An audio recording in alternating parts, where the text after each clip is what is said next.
Liabilitas merupakan kemampuan untuk mengonversikan aset menjadi kas atau untuk memperoleh aset guna memenuhi kewajiban jangka pendeknya.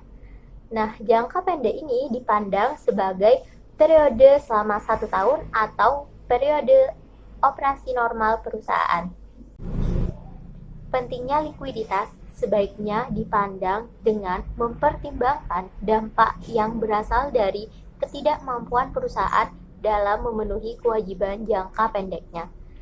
Berikut ini merupakan 5 hal terkait pentingnya likuiditas.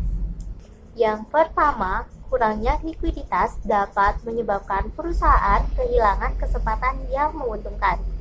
Ini berkaitan dengan diskon dan potongan harga yang seharusnya bisa didapatkan oleh perusahaan apabila mereka memiliki likuiditas yang baik. Pentingnya likuiditas yang kedua, yang paling ekstrim, yaitu ketidakmampuan perusahaan dalam memenuhi kewajiban jangka pendeknya.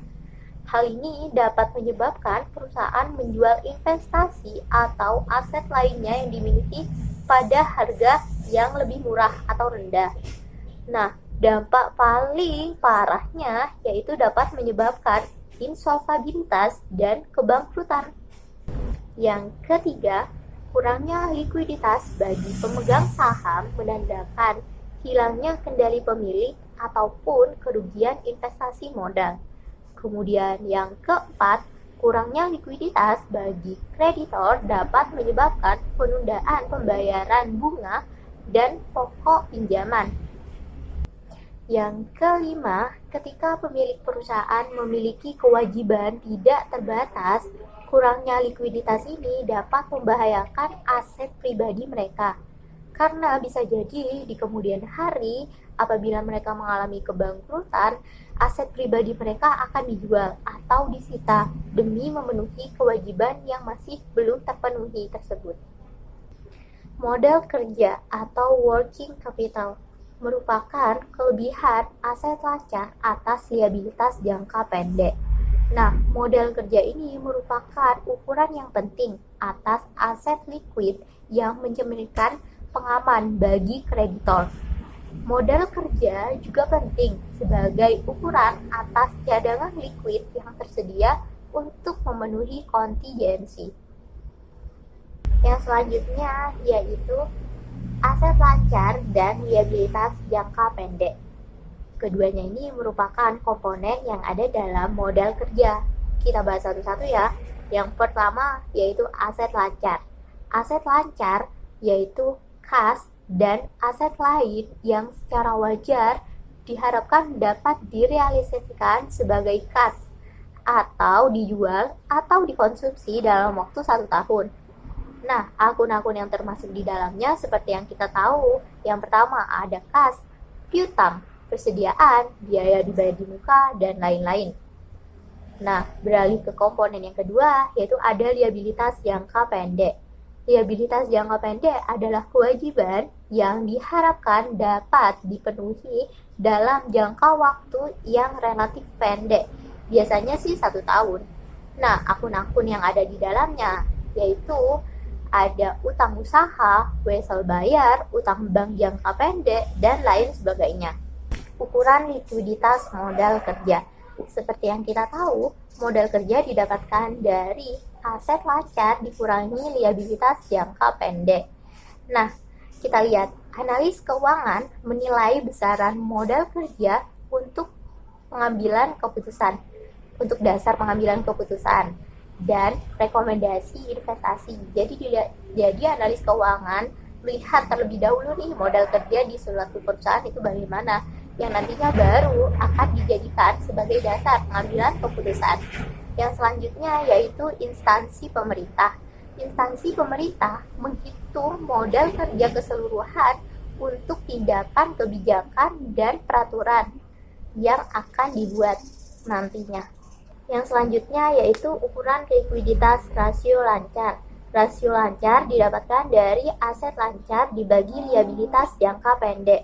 Kalau yang sebelumnya modal kerja itu merupakan selisih aset lancar dikurangi liabilitas jangka pendek, kalau rasio lancar ini aset lancar dibagi liabilitas jangka pendek. Nah, hasilnya semakin besar perbandingan aktiva lancar dengan utang lancar, maka artinya semakin tinggi pula kemampuan perusahaan dalam menutupi kewajiban utang lancarnya. Artinya semakin baik. Nah, tingginya rasio lancar juga dapat menunjukkan adanya uang kas yang berlebih yang bisa berarti dua hal.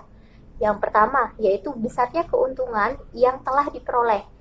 Yang kedua, bisa jadi itu akibat dari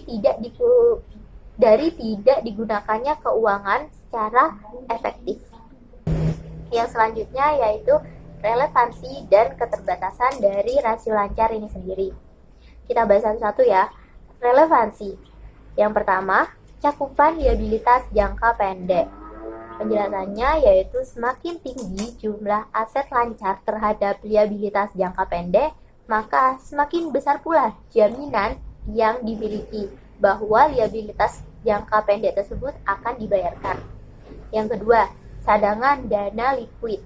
Ketidakpastian dan guncangan seperti kerugian luar biasa dapat sewaktu-waktu terjadi dan tanpa diperkirakan dapat menurunkan arus kas. Selanjutnya yaitu keterbatasan dari rasio lancar ini sendiri. Yang pertama, rasio lancar tidak dapat mengukur dan memprediksi pola arus kas masuk dan arus kas keluar di masa mendatang. Jadi tidak dapat dijadikan sebagai acuan. Yang kedua, rasio lancar tidak dapat mengukur kecukupan arus kas masuk dan arus kas keluar di masa mendatang. Alasan penggunaan dari rasio lancar ini antara lain, yang pertama mudah dipahami, mudah dihitung, dan ketersediaan data sangat mudah. Pembahasan sebelumnya tentang rasio lancar dapat diambil 3 kesimpulan. Yang pertama, likuiditas itu tergantung pada besarnya arus kas prospektif. Yang kedua, tidak ada hubungan langsung antara saldo akun modal kerja dengan kemungkinan pola arus kas masa depan. Dan yang ketiga, kebijakan material mengenai piutang dan persediaan terutama diarahkan pada pemanfaatan aset yang efisien. Manajemen rasio. Mendekati akhir periode, manajemen biasanya akan mempercepat penagihan piutang, mengurangi persediaan di bawah tingkat normal, dan menangguhkan pembelian normal. Kemudian, hasil aktivitas ini biasanya digunakan untuk membayar liabilitas jangka pendek. Selanjutnya yaitu analisis rule of thumb. Aturan rule of thumb sering diterapkan jika rasio lancar sebesar 2:1 atau lebih baik, maka perusahaan secara finansial dapat dikatakan sehat. Sedangkan rasio lebih rendah dibandingkan 2:1, maka mencerminkan peningkatan risiko likuiditas. Analisis siklus perdagangan neto. Kebutuhan modal kerja dari perusahaan dipengaruhi oleh investasi, persediaan yang diinginkan, dan hubungan antara syarat kredit dari pemasok dengan kredit yang diberikan kepada pelanggannya. Selanjutnya yaitu rasio kas terhadap aset lancar. Rasio kas terhadap aset lancar ini yaitu suatu ukuran tingkat likuiditas aset lancar. Ukuran ini yang dikenal sebagai rasio kas terhadap aset lancar. Perhitungannya sebagai berikut, yaitu kas ditambah setara kas tambah efek yang dapat diperdagangkan dibagi dengan aset lancar. Nah, semakin tinggi rasio ini, maka aset lancar semakin liquid. Selanjutnya, rasio kas terhadap liabilitas jangka pendek. Rasio kas terhadap liabilitas jangka pendek yaitu rasio lain yang mengukur kecukupan kas terhadap liabilitas jangka pendek.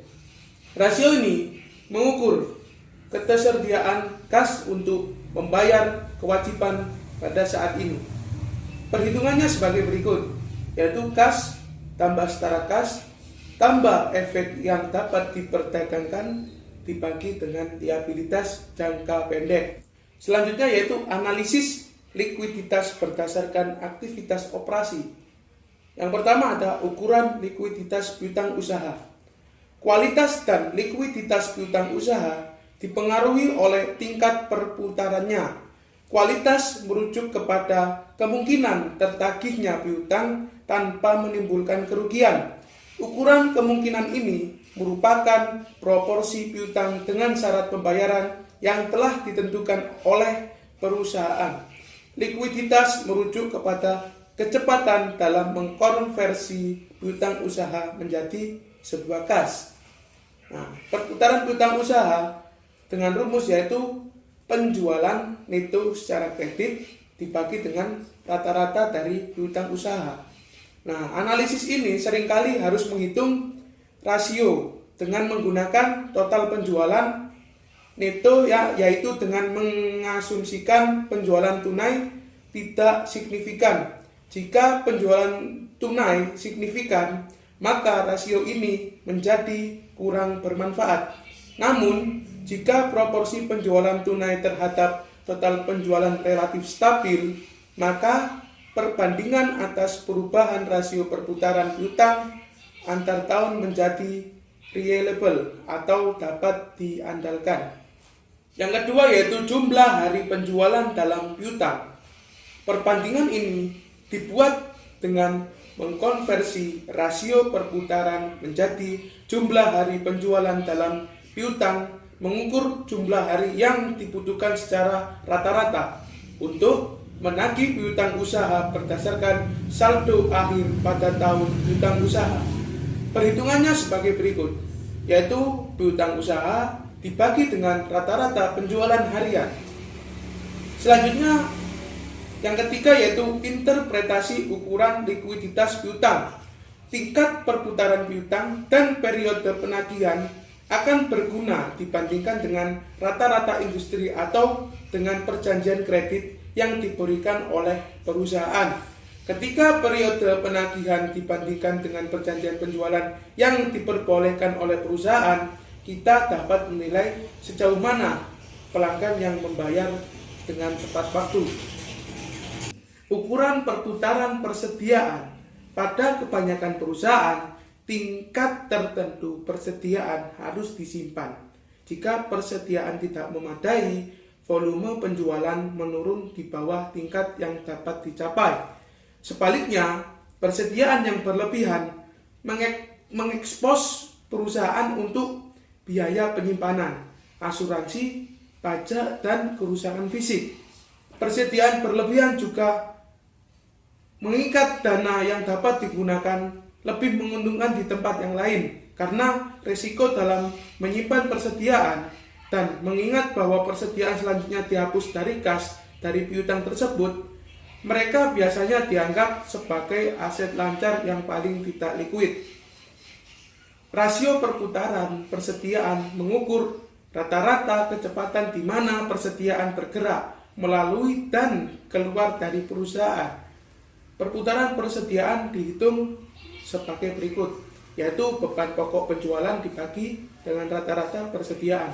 Selanjutnya yaitu interpretasi perputaran persediaan. Rasio lancar memperlihatkan komponen aktiva lancar sebagai sumber dana untuk berpotensi melunasi kewajiban lancar.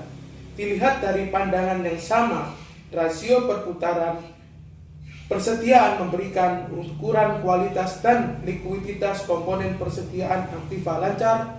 Kualitas persediaan mengacu pada kemampuan perusahaan untuk menggunakan dan membuang persediaan.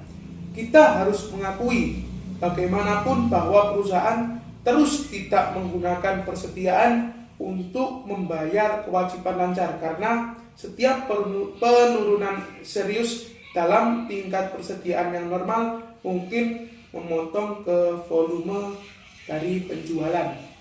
Likuiditas liabilitas jangka pendek. Jadi, likuiditas liabilitas jangka pendek ini adalah rasio yang menunjukkan kemampuan perusahaan dalam memenuhi kewajiban atau membayar utang jangka pendeknya. Rasio inilah yang dapat digunakan untuk mengukur seberapa likuidnya suatu perusahaan. Jika perusahaan mampu memenuhi kewajiban, berarti perusahaan tersebut liquid. Sedangkan jika perusahaan tidak mampu memenuhi kewajibannya, berarti perusahaan tersebut illiquid. Liabilitas jangka pendek sangat penting dalam menghitung modal kerja maupun rasio lancar untuk dua alasan. Yang pertama, liabilitas jangka pendek digunakan dalam menentukan apakah kelebihan aset lancar atas liabilitas jangka pendek mampu memberikan margin keselamatan yang memadai. Yang kedua, liabilitas jangka pendek dikurangi dari aset lancar untuk menghitung modal kerja. Jumlah hari pembelian dalam utang usaha sebagai metode yang digunakan untuk menghitung atau mengestimasi berapa hari waktu yang diperlukan oleh perusahaan untuk melunasi utang usaha mereka. Ukuran untuk mengukur sejauh mana perusahaan bersandar pada utang adalah rata-rata jumlah hari utang yang beredar yang mengindikasikan rata-rata waktu yang dibutuhkan perusahaan dalam membayar kewajibannya kepada pemasok. Komposisi aset lancar merupakan indikator likuiditas modal kerja. Aset lancar merupakan jenis aktiva yang paling liquid, maksudnya aset tersebut paling cepat dan mudah untuk dikonversi menjadi kas atau uang tunai. Yang kedua ada rasio cepat, quick ratio, memasukkan aset yang paling cepat dikonversi menjadi kas. Maksudnya rasio ini akan menunjukkan kemampuan perusahaan dalam membayar kewajiban jangka pendek dengan menggunakan aktiva lancar atau tanpa memperhitungkan persediaan, karena persediaan akan membutuhkan waktu yang lama untuk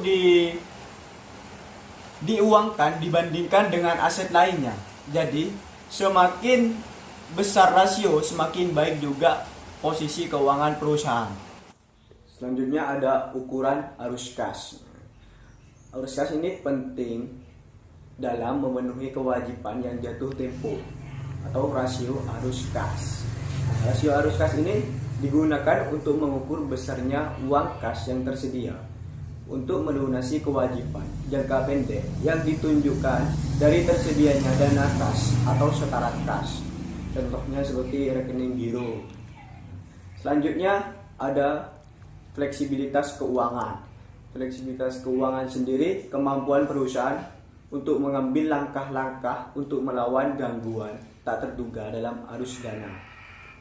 Manajemen diskusi dan analisis adalah sebuah laporan dari manajemen kepada pemegang saham yang disertai dengan laporan keuangan perusahaan dalam sebuah laporan tahunan.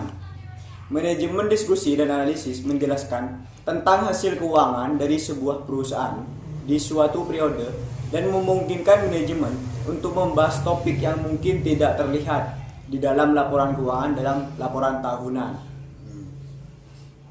Selanjutnya ada analisis bagaimana jika. Analisis bagaimana jika ini analisis mengenai dampak dari suatu perubahan dalam bentuk asumsi-asumsi sebagai inputnya sampai ditemukan solusi yang diinginkan. Jadi analisis bagaimana jika merupakan teknik yang berguna untuk melihat dampak perubahan kondisi atau kebijakan terhadap sumber daya perusahaan.